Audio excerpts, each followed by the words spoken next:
Good afternoon and welcome to a Wednesday edition of the PHLY Eagles Show presented by True Mark Financial Credit Union. I'm Zach Berman. That's Fran Duffy. It's the middle of the week and we're talking running backs and tight ends. Where else would you rather be than here at the PHLY Eagles Show? Good to see you, Fran.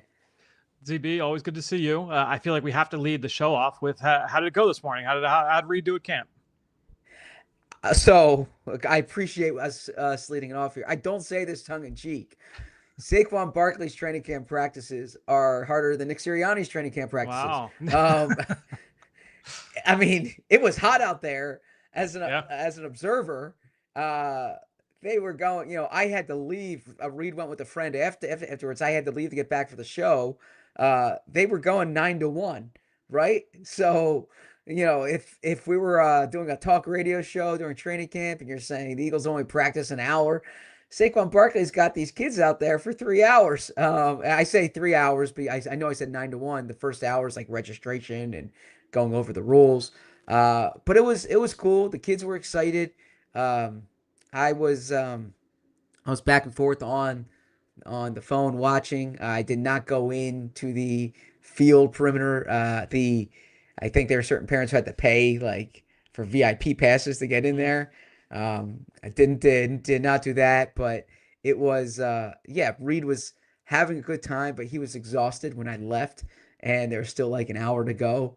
As I was walking to the car, there were other kids walking back to it, but it was they had circuits. It was kids from ages 6 to 16, I believe.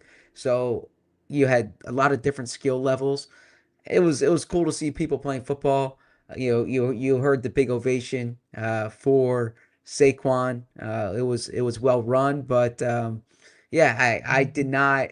I was not there as a reporter, and I did not get eyes on like up close on Saquon. Actually, all the parents had to be in the stands, right? So Right. everything was like from a distance.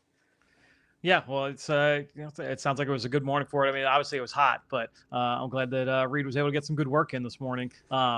The big question obviously is and I haven't heard yet from Daniz. I'm still waiting on the word from overseas with Daniz in terms of how he would stack this camp up against say Dallas Goedert's camp if he were Mm. to have one. Good question there. It's probably the Saquon camp gets people coming because of Dallas Goedert's camp, right? Dallas Right. Goedert's camp filters everybody to Saquon Barkley's camp. I've been to like I've been to my share of player camps Player over the camps. Yep. years, and I got to say this one was well organized. There were a lot of people there, right? There's another camp that he's going to this weekend, like an Eagles Kids Academy camp. Yep. I see Claire has representation there too. So yeah, we're excited to see how that goes. But he digs it up. I think I was gonna say my son. By this point, we all know his name. Reed. Yep. I think Reed um uh thought like Saquon was gonna be scouting him at this camp, and I was Mm. like, I think Saquon's doing more of the photo ops, Reed.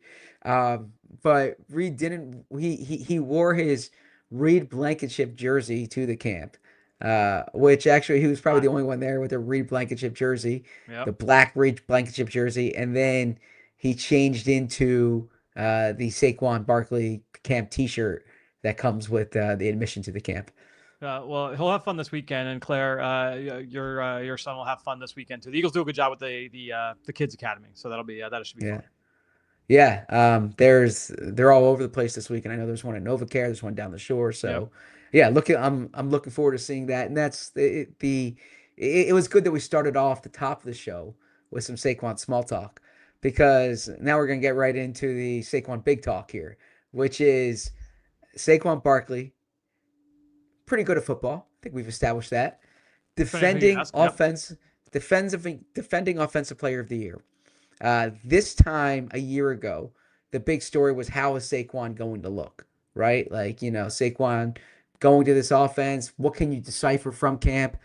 I think Saquon now fits in the category of similar to how we talked about Lane Johnson I was going to say last week, yesterday, which was we'll see you on September 4th. Is that fair to say?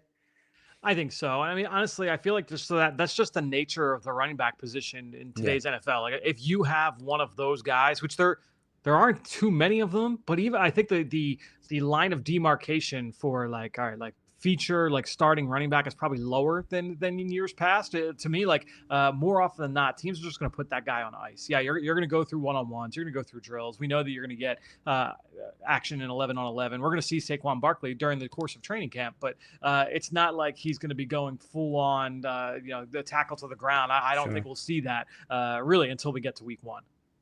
One thing that that you'll see quite a bit of with Saquon is catching the ball, right? Yeah. Because you'll see this is more of a passing camp, especially early on. And I'm curious, when we did the over unders last week, we both thought the over under for Saquon receptions was high. But when Yep. you look at like where Saquon's game can change in 2025, do you think the passing game is a part where he might be featured more? Do you think it's like, all right, he already touches the ball enough, we don't need to do that? What's your read there? Yeah, I think that to me, one area of growth could be his usage in the pass game. And look, some quarterbacks are really good in the running back screen game. I don't think that that's necessarily a strength of Jalen Hurts' game in Mm, terms of just like the overall like timing and touch underneath. But I think that you can still do things to get Saquon going in the pass game, and where it's not. I still think that number was over 40, right? Like close to 50 was that over under for catches that we talked about it last week. I think that's a high number, but I think what you can do is that you could really kind of spice up what those targets and what those receptions look like. Maybe it's not just Saquon in the flat, just running a little flare route, but some of the wheel routes, some of the things we saw from him in week one down in Brazil against the Green Bay Packers, the first touchdown of the season for the Philadelphia Eagles last year. I think if you incorporate more of those, because he's got that ability when he hits the second level of full head of steam, we know what it looks like when he's got the ball in his hands. But if you're a running back, or if you're a linebacker rather, trying to turn and run with Saquon when he's coming at you with a full head of steam out of the backfield, that's a lot to handle. So finding different ways. We talked about how the offense could have a little bit more verticality this year. That is a vertical kind of throw, and that could be something that the Eagles try and get a little bit more use out of here in 2025. yeah, so I was reading some Howie Roseman quotes from before they signed Saquon Barkley today, and or last night, this morning, and it was interesting. Howie said this is a guy who you hope can touch the ball 300 times, right? That's what Howie said. Saquon Barkley touched the ball 482 times last year during the regular season and postseason combined. That is a crazy high number, a crazy high number here. We discussed this last week. We discussed it throughout the summer, um, or I'm sorry, throughout the spring.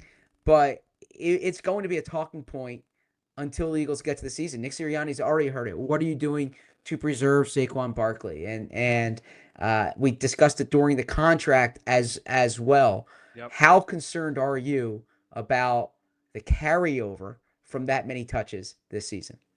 I think it would be silly to not be concerned. Now, the Eagles have been very, very good when it comes to taking care of their players, taking care of their vets, the load management end of things, from a week-to-week standpoint, especially once you get into the rigors of the regular season, right? They do a good job of kind of keeping those guys on ice. But that said, I mean, again, the history of running backs, we mentioned it last week. Typically, when you see a lot of those studies, when they present data, it's a lot of, hey, running backs coming off of seasons. Not, you mentioned it was nearly 500 touches for Saquon last year. It's not 400 plus. It's not Yeah. 300 plus touches. It's running backs that are coming off 200 plus Yeah.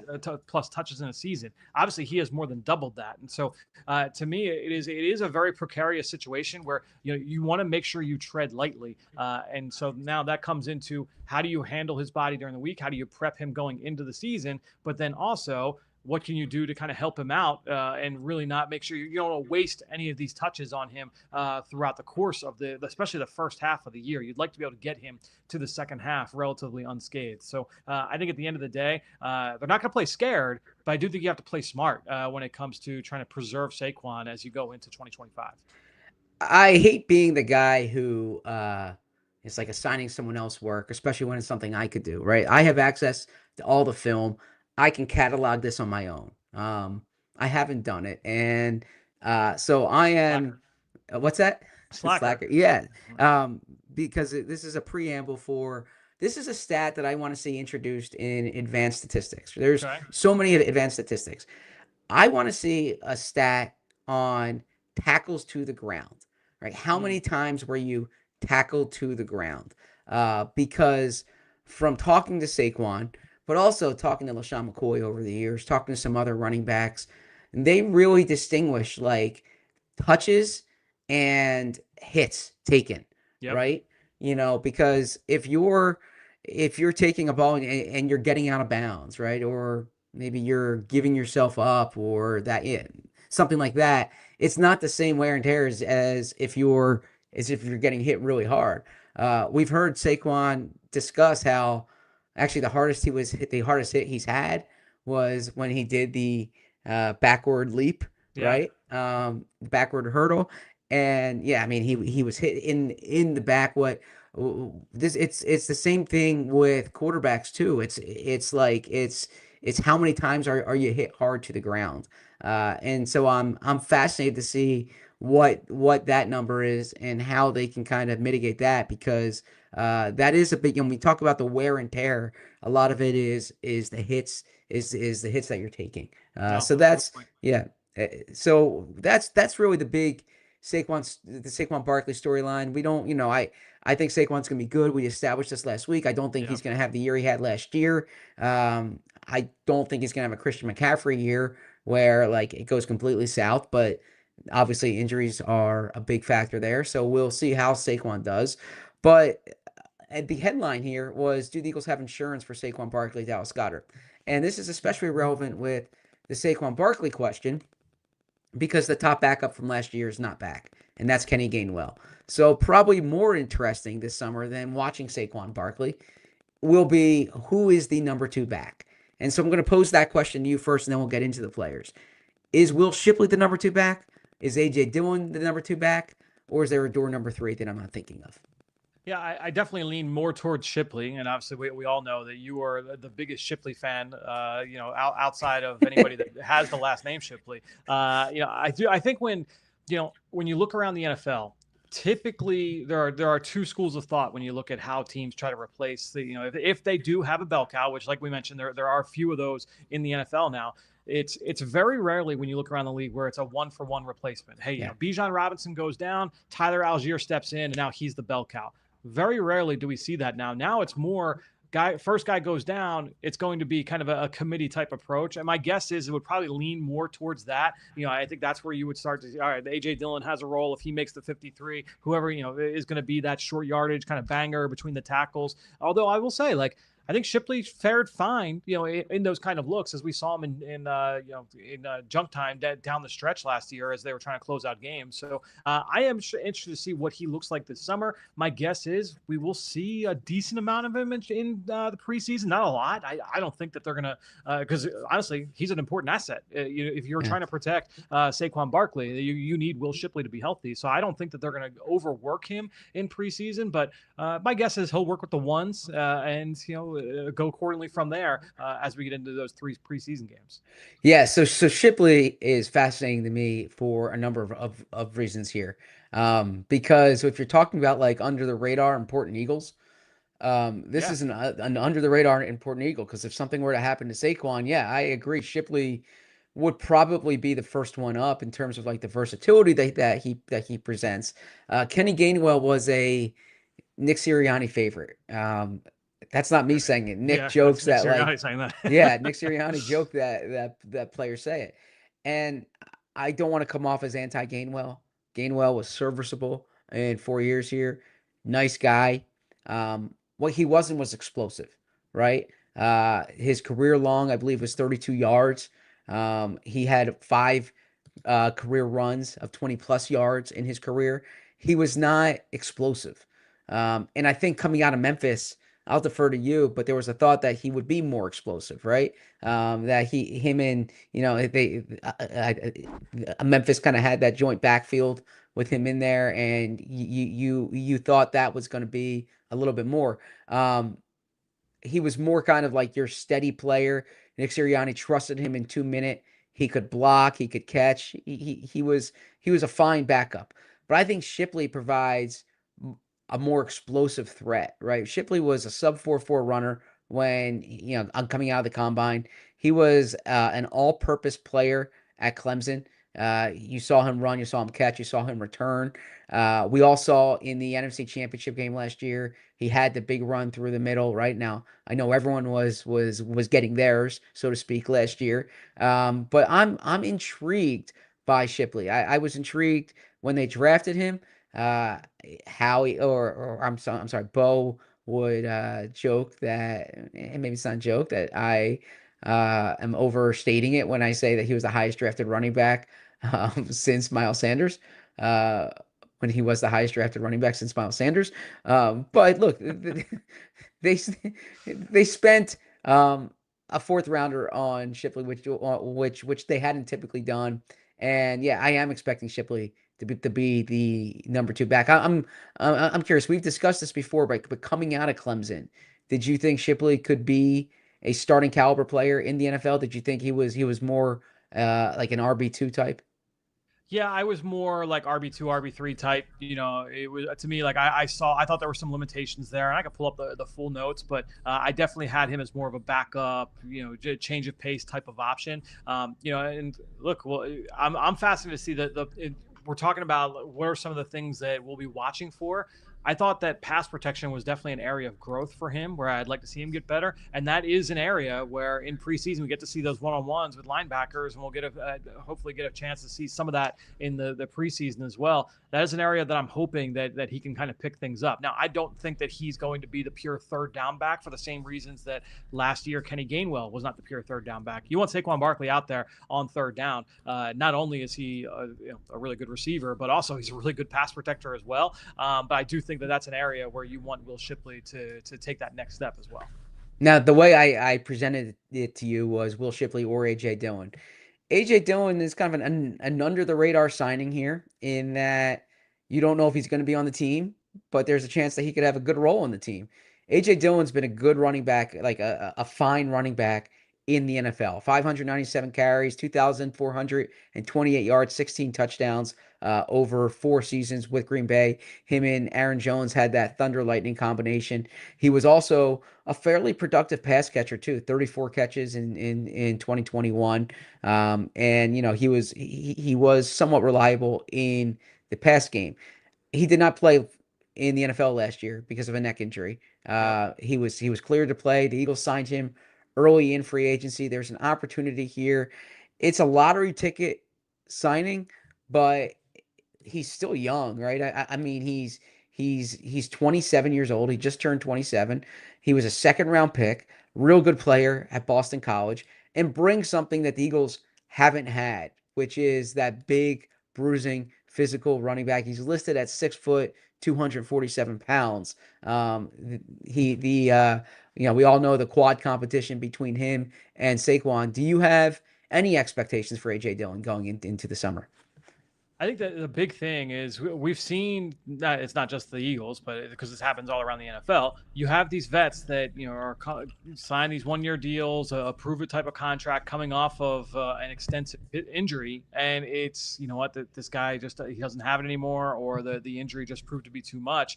That's to me the first hurdle for AJ Dillon is, okay, is he healthy enough to contribute? Is there because there's obviously it's a non-zero chance that he doesn't have it and he's not even on the team by the time you get the final cuts. Like that is something that could happen, in the range of outcomes. Now it's also possible that he becomes like the number 2 back, right? And he's that guy. So there's a wide range of possibilities here. But I think when you're looking at AJ Dillon, and what he can bring, to me, like this is the kind of back that I think is really helpful for having Saquon Barkley because, we talked about it last year. We talked about it earlier. When you have Kenny Gainwell and you want to try and find a spot for him to take some of that load off of Saquon, you say, all right, well, third down's a good area, but you want Saquon out there on third down. You would say the same thing about Shipley. With Dillon, he can take some of those, third and ones.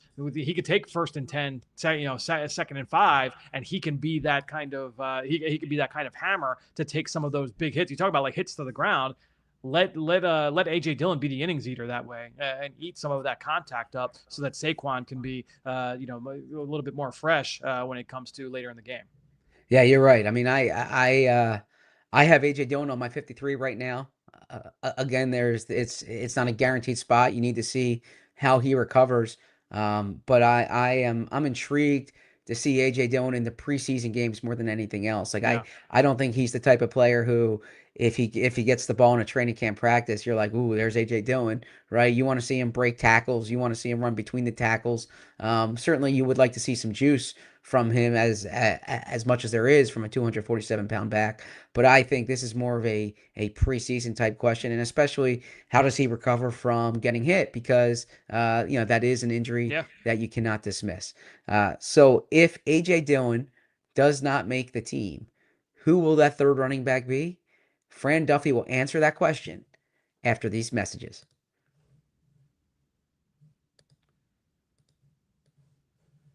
Let me tell everybody there about our good friends at, I have it right here, at Empire Today. Okay. Because just like your favorite team needs a home field advantage, your home needs a home floor advantage. And Empire Today can help you get it. Empire Today, they have flooring experts, dedicated flooring professionals who focus on flooring every single day. Think about this. The reason why you are watching the PHLY Eagles show right now is you're getting people who think, breathe, talk Eagles every day. You're not getting somebody who is like, doing the Eagles today, but it's doing the 49ers tomorrow, and is doing, the person who comes to training camp and is like, oh, Moma is going to be the guy who has a big year because he has one big camp. No, or I'm sorry, because he has one big practice. You want the experts, and that's what Empire Today provides you.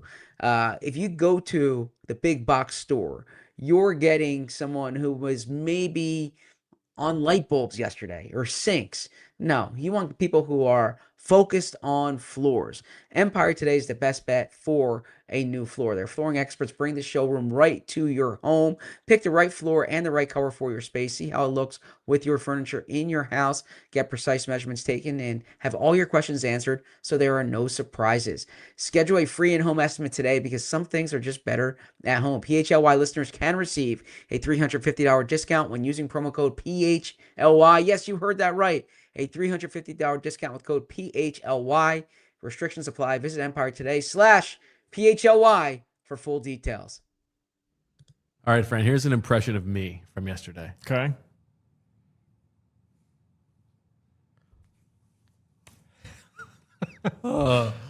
That's me walking into my house, sweating like a pig because it is feeling like a sauna in there. Yeah, I mean, you know how it is. This time of year, this Philly heat, it's no joke. So, what do I do? Do I go jump in a lake? It's not going to happen. So, I just got a bunch of ice, held it, rubbed it on my face, stuffed it down my shirt, stuffed it down my pants. Only way I could think to cool down. I mean, stop being the stereotypical dad, though. Turn on the AC. It's time to fire that thing up. I don't want to waste money, be energy efficient. Well, look, instead of icing yourself out or jumping into a lake, you could just check out Pico's energy-saving rebates. They've got deals on Energy Star cooling equipment that actually work and cut down on your bills. So, no more ice down my pants? No, you could skip the ice, save the ice, and you throw in my drinks when I come over. The same ice? No, we'll change the ice up. Okay, fine. That's what's up. All right, well, just head over to pico.com/ways to save. They've got tips for everything. Heating, cooling, lighting, you name it. Always good to see Bo, and that's a fun Pico ad. During the ad reads, I was checking out the chat, Fran, and I gotta say, there's people enjoying what they're calling the Fran o'clock shadow. They're saying more facial hair today. Is this a new look? Is this something that is this like you're doing a Matt Eberflus where you have someone watching all your shows and it's like let's figure out how we can mix this up this year. No, it's not an Matt Eberflus. Honestly, this happens most often during the summer, where I'll let it go for a few days. This is by accident. I wasn't planning on doing it. I made the mistake of, I got to change the razor out. Let me change the razor, dump this, throw this in the trash, and thinking like, oh yeah, I've got my refill, and didn't have the refill, so I'm waiting on the refill. So this is what we got for a couple days. Well, you Next pull it week, off. Yeah, you pull it off well. yeah, thank you. Yeah, it's once I get when I was younger, this never came in, so I always would go clean shaven. Now now I get older, it comes in full, but yeah, I prefer the clean shaven look. Uh, Not to be vain here, but I went hat today, right? Yeah, At the camp, 4 hours the hat. Got home, didn't shower, right? Didn't just didn't have enough time to do yep. the post camp shower like I would training camp. So changed into the hoodie and wet the hair, but didn't have the full Mm. shower. And because of that, there's a few strands that I can't quite, that are just sticking out. It's askew. And the problem with this show, or I shouldn't say the problem with the show, when we're remote, you see yourself up close every time, right? Right. So I'm trying not to let that bother me. But yeah, that's So if you see me during Fran's talking going like this, I'm trying to get that hair to stick into place. So let me. I'm not gonna give you the name of the product just because of free Okay. advertisement, but there's I actually use it. It's a powder. Ooh, So it's if your hair's dry, you just throw a little powder in, and that'll set it. So here, I'll throw a little in now so people can get a there sense. you go. But it's Text me like that off. Yeah, I yeah. will, Text me. yeah. I But might it's need to like get you that. do that, and then that gets rid of Yeah. the strays. But yeah, it Yeah, works pretty well. Works pretty this, well. there you go. The stray hair. That's a tough one here. Let's get back in the running backs. I wish I had a better transition here. If I was as good of a host as Bo, I would probably be talking about like Lou Nichols's hair or something like that. Instead, let's get into the backup running back situation. And there's actually one player here that we have not discussed that I'm curious your perspective on. So Mm. Lou Nichols, we'll talk about him. Shunderick Powell, who you're probably the foremost Shunderick Powell expert in the Philly market right now because you're a draft expert. Montrell Johnson, the undrafted rookie out of Florida. But the player who we have not discussed is Keelan Robinson, Yeah. a fifth round pick by the Jags in 2024. Went to Texas. Had he started his college career at Alabama, so a pedigreed player, Alabama and Texas, and he gets waived in June, and the Eagles claim him. And I gotta say, we didn't do an emergency show when the Eagles claimed Keelan Robinson off of waivers, but he wasn't drafted that far behind Will Shipley 1 year ago, right? I mean, this is someone who was kind of in that bucket of Shipley, Braylon Allen, some of those running backs we were talking about on day 3 in 2024. I think this is an interesting place to start because we haven't discussed him, and because you studied him coming out. What's your Keelan Robinson intel? Honestly, I had a similar grade on Robinson that I had on Shipley Hmm. last year. I thought that they could serve similar kind of roles. He was more proven, Keelan Robinson, on special teams compared to Shipley. This is a guy that played 555 snaps. His last 2 years, he was a core 4 starter. When I say core 4 starter, that means like you play punt return, kickoff, and kickoff return. If you are a starter on all 4 of those units, you are called a core 4 starter. And even when he wasn't that guy, like the year before in 2021, he started on 3 of the 4 units. So this is a guy that can help you in a lot of different ways on fourth down. And then when you look at what he can do offensively, can catch the ball well out of the backfield. He ran faster than Shipley, a little bit smaller. He came in at 5'8", a bit over 190 at his pro day, but legit 4.4 speed, explosive traits that show up on film. I thought that was honestly the best thing that he brought to the table. It was like, all right, like this is a guy who has straight line explosiveness, can play on special teams. There's toughness there. I thought he was just okay as a runner, but I thought he had the ability to be that kind of a change of pace option out of the backfield. Like I said, he did catch the ball pretty well. Not a ton of work in pass pro, so that was going to be a big question for me. Obviously, it's unfortunate that a team that drafted him was willing to move on that fast, but new regime, obviously, Yep. down there in Jacksonville, new coaching staff, and so it stands to reason that there's something there. And who knows? I mean, I wouldn't rule it out that maybe once he hit the waiver wire, that the Eagles knew some people down in Jacksonville last year. Maybe made some calls and said like, all right, well, what did you think of this kid? Is he worth putting a claim on? And see if they could bring him into the fold. Yeah, that's good intel there. And the reality is, you're right. I mean, the Jaguars, not just new coaching staff, but that's a team that invested in running backs in the draft. Bo's favorite back, Tootin, goes to Jacksonville. Liam Cohen, the head coach in Jacksonville, has a particular style of back that he tends to look for. But I make the point that this is someone that the Eagles claimed off waivers. It's not someone that the Eagles signed. Yeah. So when there was a distinction there, and I understand, they're the last team on the waiver wire. 31 teams passed on him in order to get to the Eagles, but this is someone that the Eagles wanted to rush to bring into their building. So I mentioned the backs that he's competing with. He certainly has the most draft pedigree in this group. Would you consider him, if there's one of the other receiving votes, if you will, who's going to make the 53, do you think it's Keelan Robinson, or would you go with one of the undrafted guys? Would you go with Lou Nichols? Yeah, I mean, honestly, I would give them all kind of even footing at this point. Lou Nichols probably has the pole position, but I wouldn't say that he's going to be head and shoulders ahead of Keelan Robinson, ahead of Shunderick Powell or Montre Johnson. I think, or Montrell Johnson. I think when you're looking at all four backs, it's okay. Like, who's got that ability to help on special teams? But if AJ Dillon's on the roster, you need that fourth back to be able to help you on specials. And so that's where Keelan Robinson, his experience is definitely going to help him there. Shunderick Powell, he has been a returner over the course of his time in college. Can he help you out there? Montrell Johnson, can he help you out from a core unit standpoint? And then Lou Nichols, again, he's since he was with the team last offseason, he's going to have a leg up in understanding the system, understanding the terminology, understanding also the special teams expectations as well. And so I think all four, that's definitely a worthwhile battle to keep an eye on as we get into the heat of the summer.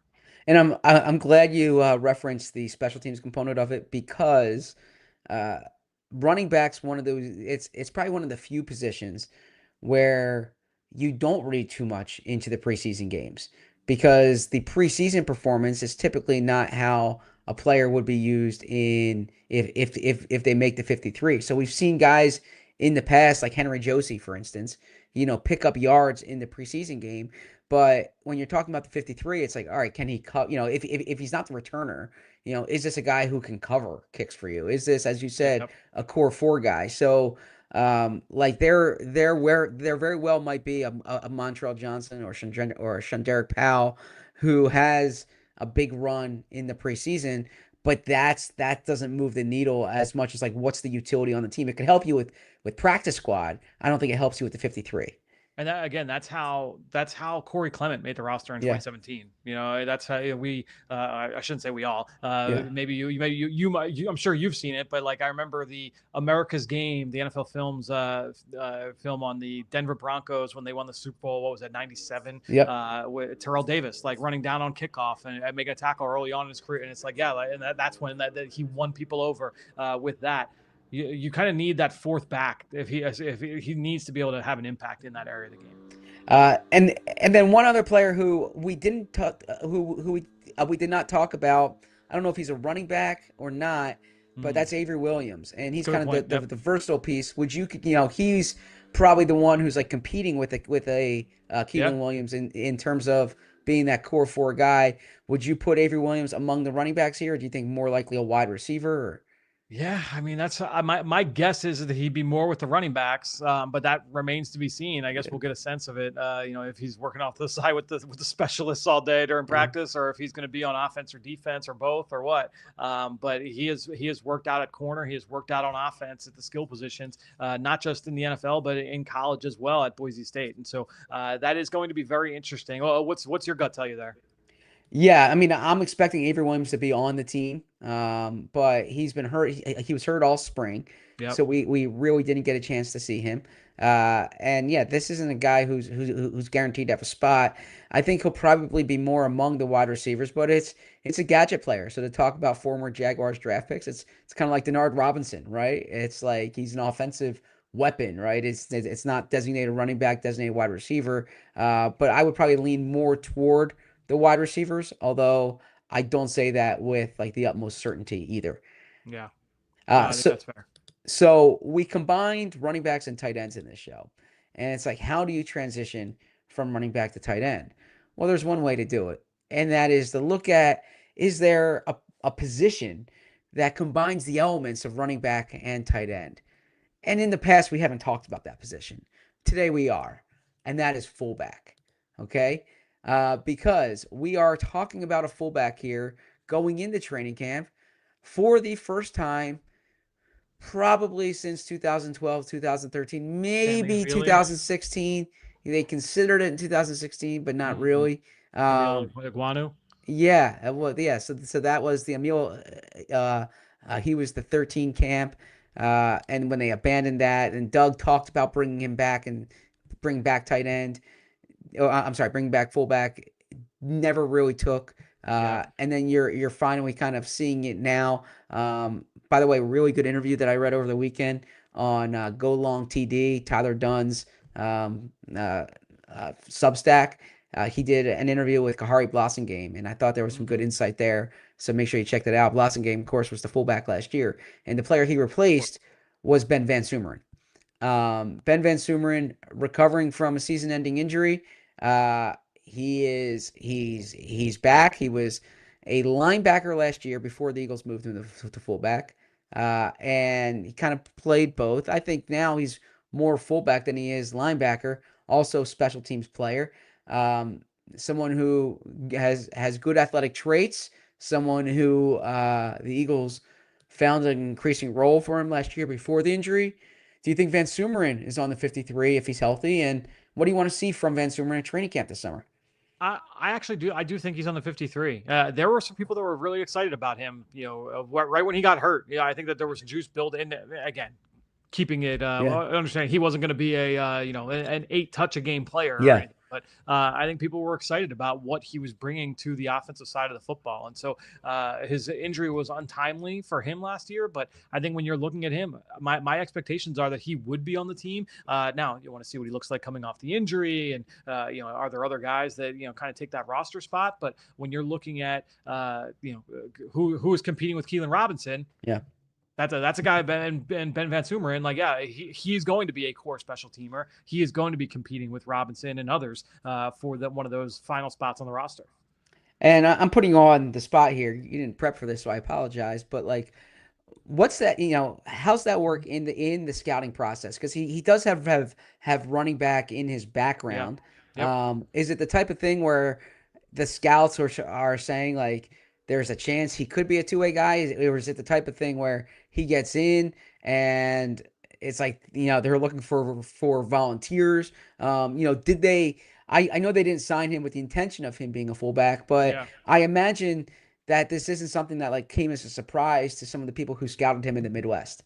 Yeah, I think that it's always part of the projection, right? It's not necessarily, oh well, if he fails here, we could try him there, Yeah. but it's also like, hey, like if in a pinch, if we want to try him here, we can try and see if we can make that switch over, and that's from my understanding, that's kind of how it worked. Was that there were a lot of numbers at linebacker last year, and obviously it was a new defensive scheme, and you say, all right, well, this guy's here in the building, let's try him over the other side and see if we can find a role for him, and it ended up working out to the point where they wanted to invest more time and effort and resources into trying to get some juice out of that. And I think that they were able to, and they were on their path to get more until he got hurt. You've waited this long to hear about tight ends. You're going to have to wait a few minutes longer because after this break, we will tell you if the Eagles have the depth they need behind Dallas Goedert. Stay tuned. I mentioned earlier that I was wearing a hat at the Saquon Barkley camp today. And I like to go with like a nice like sculpted fitted hat type look, but there's so many different styles. There's snapbacks and truckers, fitteds and beanies, and the place to go for all of them is Branded Bills. Branded Bills has you covered with performance and style. There were people there today who had Penn State hats because it was Saquon Barkley.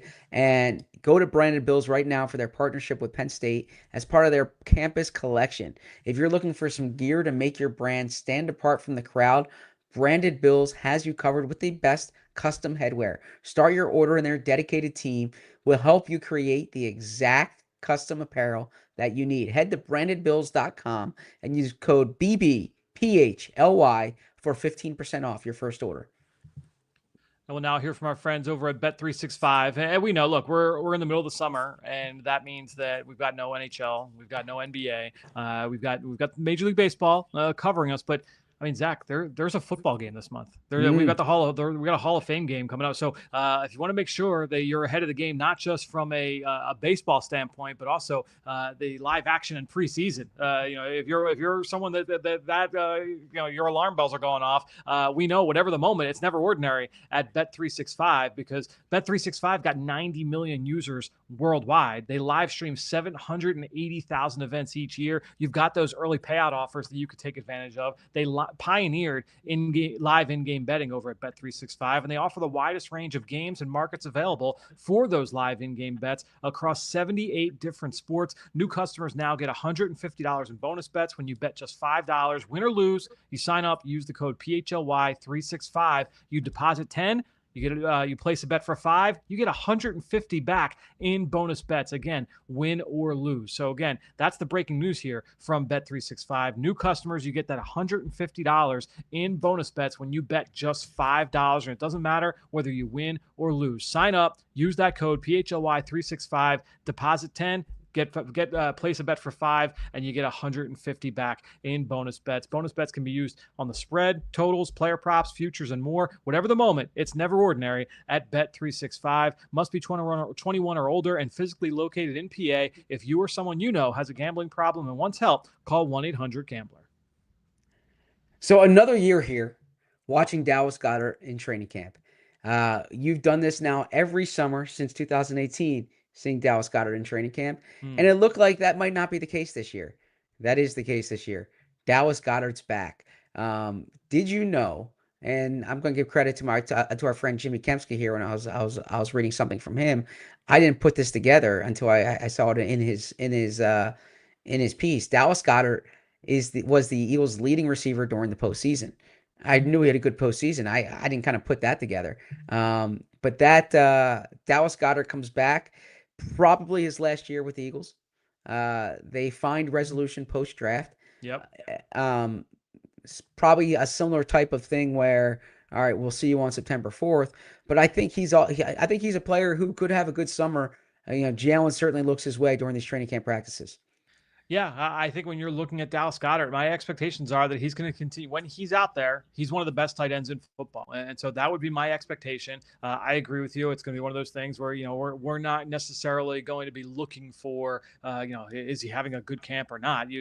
I would expect that he's going to have a Dallas Goedert level of performance. I don't think we saw a drop off from him in his level of play a year ago. In fact, like he's looked as good as he ever has. It was just the injuries that really kind of took hold last fall. So I think when you're looking at Dallas, yeah, I would expect more of the same. We know the impact he can have, not just in the pass game, but as we've talked about on the show, on the running game as well. So you said when Dallas Goedert's out there. Here's the thing. Last year in the regular season, 10 games. Yeah. 2023, the regular season, 14 games. 2022, the regular season, 12 games. 2021, 14 games. 2020, 9 games. Or I'm sorry, 15 games, 21. 11 games, 20. 15 games, 19. Then he played 16 games, the full 16-game season in 2018. But really hasn't played a full season since his rookie year and has missed a lot of time here during the past few years. That's why tight end depth is so important. The Eagles bring back Grant Calcaterra as the number 2 tight end, but Grant Calcaterra could be pushed. Is Calcaterra your number 2 tight end, or do you think it's somebody else? Harrison Bryant, Kylan Granson. What's your read on that? We gotta be a month and 10 days out from Harrison Bryant Day. Because what did we say that was? It was August 19th, I believe, right? Is that right? Okay, yeah. I'm pretty sure it was August 19th. Claire might be able to, in the chat, might be able to help us out there. But so we're getting close to you and Bo talking through Harrison Bryant. But I think that when you're looking at this tight end room, honestly, like, Calcaterra showed me enough. He showed me enough this past season to say, like, yeah, he can be the number 2 guy. I mean, he did it last year. And especially because, again, in this passing game, you're not relying on that tight end position to be someone that you're going to lean on heavily as a high volume target. Where the drop off happens is in the run game. I think that when you're looking at Dallas, they don't have anybody else that can put their hand in the ground and say, like, all right, we're going to be that blocker. Harrison Bryant has gotten a lot better at that, since he came into the NFL out of college at FIU, or FAU rather, or was it Florida Atlantic? Yeah, it was Florida Atlantic, right? With Harrison Bryant. Yep. Yeah, to me, that's one of the areas where he has grown, but still, certainly not the impact player that Dallas Goedert has become over the course of his career in that area.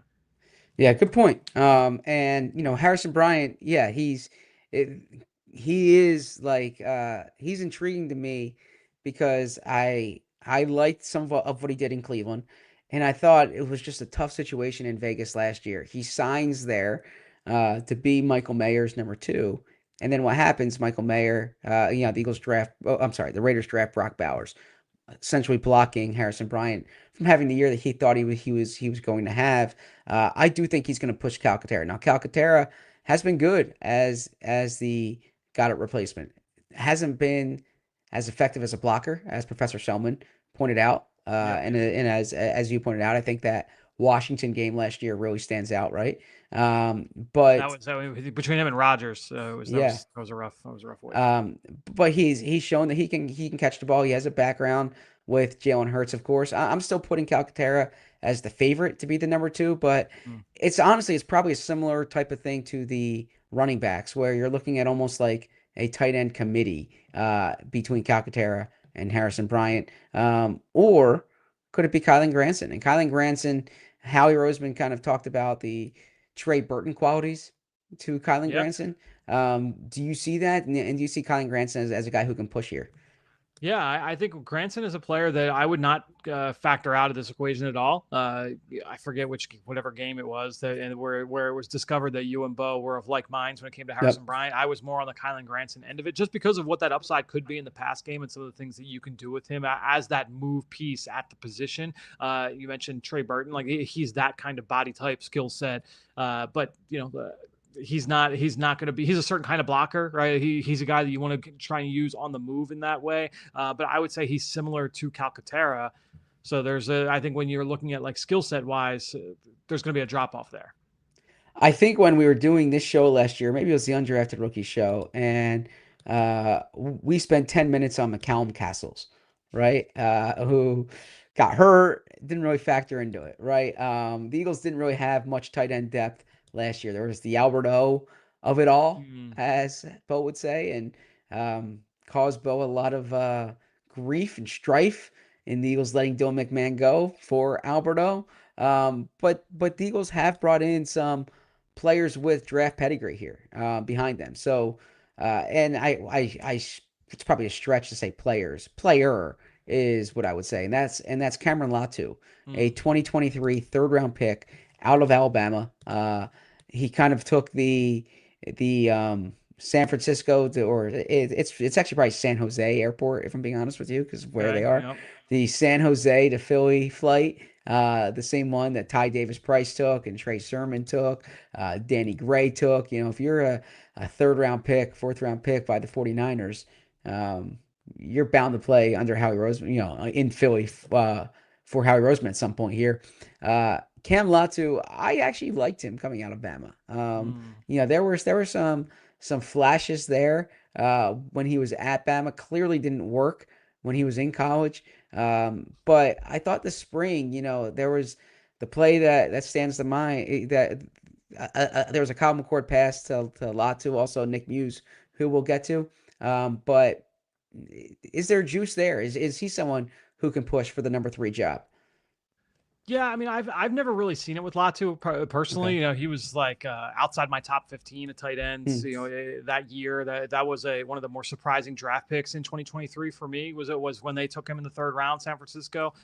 So it was not shocking to me that this is kind of the way that it unfolded for him. But I think that there's enough there to say like, okay, can he try and compete for the third or fourth tight end spot? Yes.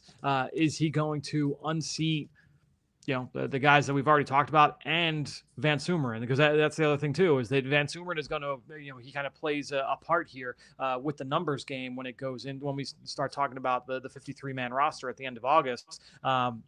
My guess is no, but a strong preseason, a strong summer could sway the other way. And then, probably one of like the funniest Eagle storylines last year is Nick Muse. Okay.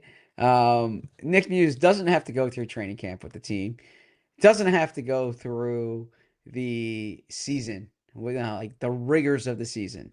Nick Muse, who's a seventh round pick by the Vikings in 2022, signs on to the Eagles practice squad during the playoffs, goes to the Super Bowl with the team, gets the Super Bowl parade, like gets the most fun part of the season, and doesn't, I joked on a show before, Devin White is probably like throwing darts at a picture of Nick Muse wherever he is right now, because Devin White has to deal with like the toughest part of the season. And Devin White has to do the Brazil trip. Devin White has to do training camp. That miserable game in Tampa Bay. Although I don't think Devin White actually was at the stadium for that one. Maybe I think he was excused. But Nick Muse gets the fun time.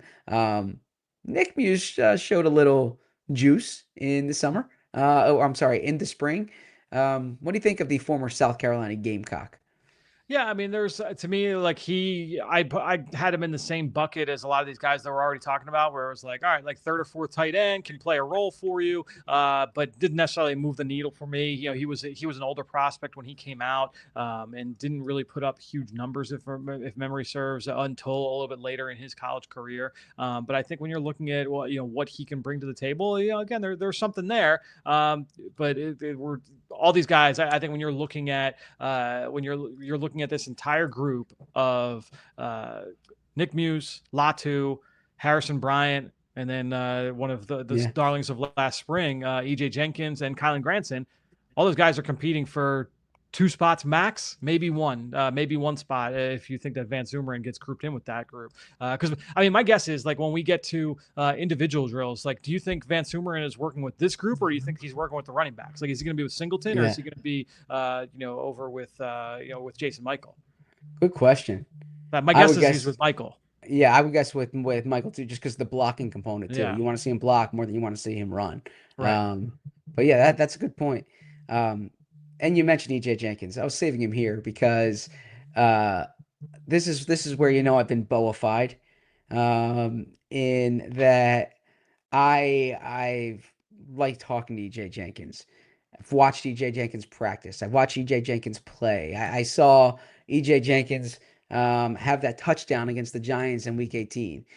But when you bring up E.J. Jenkins' name to me, the first thing that I think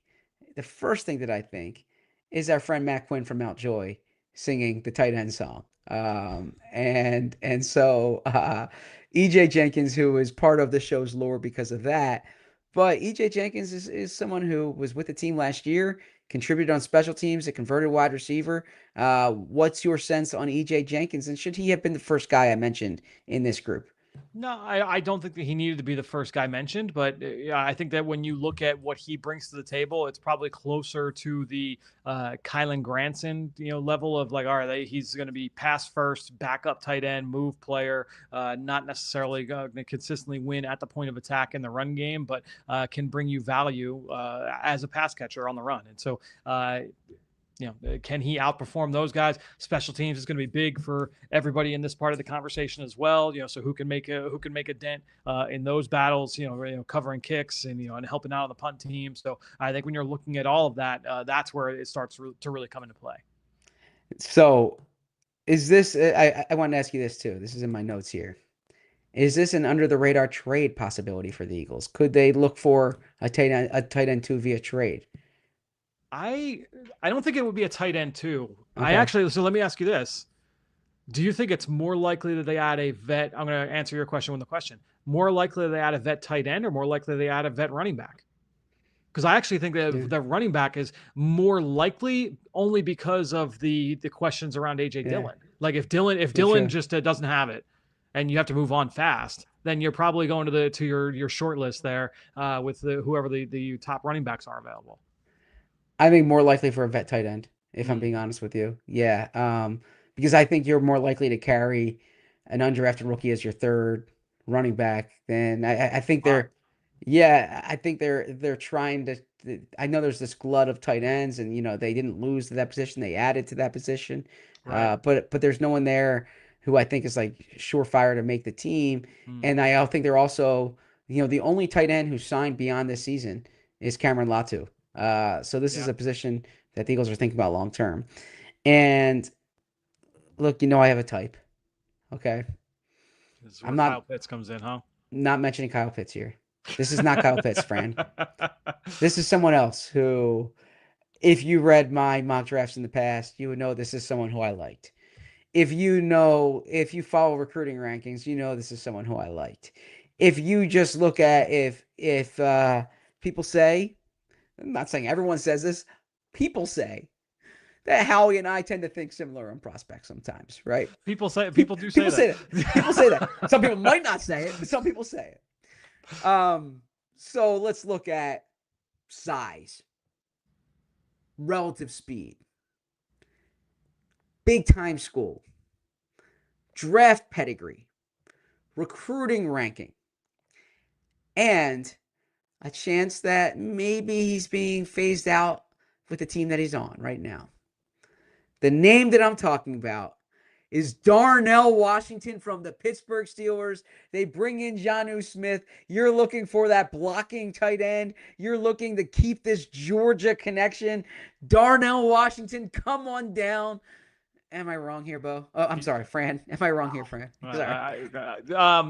Yeah, I would be shocked if they were going to move on from him. I think that they have a way that they're going to want to play out in Pittsburgh, and I think that Washington is going to be a big part of that when you're looking at his value at the point of attack. I mean, he is his sixth offensive lineman. Yes. Like talking with people that were at, watching training camp there last year and seeing him up close, and was like, that guy's 300 pounds. So when you're looking at Darnell Washington, no, I think he's a Pittsburgh Steeler this year.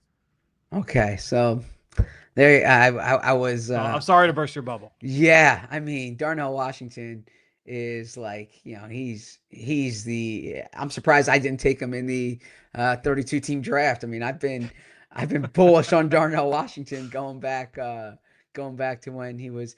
I think he was coming out of Vegas. I think he was a Bishop Gorman guy. Bishop Gorman guy, yeah, if memory serves. Yeah. I honestly thought you were going Michael Mayer. That's too hipster. Or I'm sorry, not too mainstream. Hipster. Yeah, too mainstream. Yeah, I screwed up my. That's too mainstream. I was talking about Michael Mayer before talk radio hosts were talking about Michael Mayer, right? Like Michael Mayer. I was talking about Michael Mayer at the trade deadline last year. You're watching if you're watching a 257 on July 9th, you're looking for something more than the first name in the Google search for the tight ends. You know what? You're connecting dots. You're saying Philly's own Jonnu Smith was traded to Pittsburgh. Could Darnell Washington fit in here? But I agree with you. I don't see how that serves the Steelers unless they're going to change the way they play. Yeah, no, I think that with what we've seen from them over the last, we'll call it 7 weeks, they are pushing their chips in, and I think the way that they want to play the run game is going to be a big part of that. And Washington, obviously, that's where he brings the most value. So we are 3 days in now to the training camp previews. Yep. And I think what stands out is we've discussed 4 positions. Well, I mean, frankly, more than 4 positions because offensive line, you're talking about 3. Yeah, we're talking about interior tackle and center. But we haven't encountered a position that is of concern yet, right? I mean, every one of these positions that we've discussed, it's like, yeah, they're good. They're good here. The depth might be a question, but outside of Tyler, I mean, this is the story of the Eagles offense this year is it's like, all right, can they be consistent? What's the evolution here? But you're not really worried about the personnel. And that's why, I think training camp this year, it's like there's probably going to be more intrigue about the backups than the frontline guys because we know what to expect from these frontline guys. Yeah, I mean, there's a reason why this team won the Super Bowl last year. You feel good about the state of the roster. Now, it's not like Howie Roseman is just sitting back with his feet on his desk and cracking his knuckles. Obviously, those guys are going to be white knuckling it. Going through the rest of the summer and trying to unturn every rock to find talent. But I think that it's a good roster for a reason. Stick around in overtime to find out the rest of the show.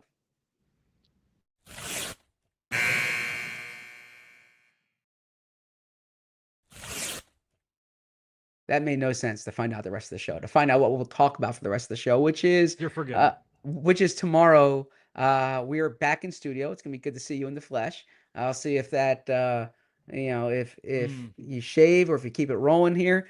I feel like it'll look different in studio because you're seeing more of this. Yeah. This is not as flattering. This is not as good. The neck. I feel a little bit better here. But, okay. So we'll be talking wide receivers tomorrow. Yeah. And yeah, I think wide receivers can carry the full show, and brings us to defense next week.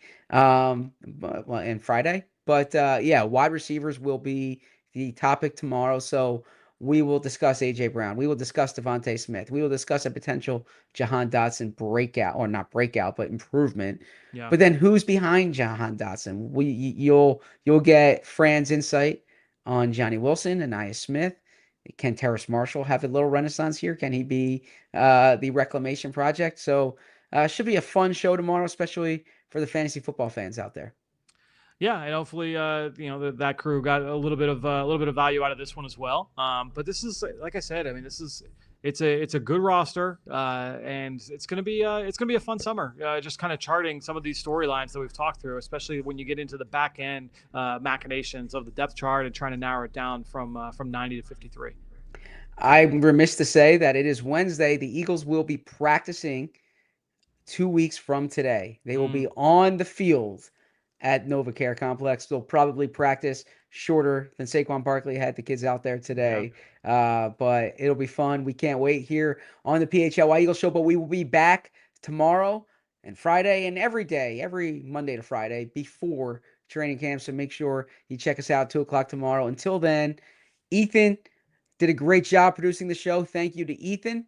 Fran, the best draft analyst in the business.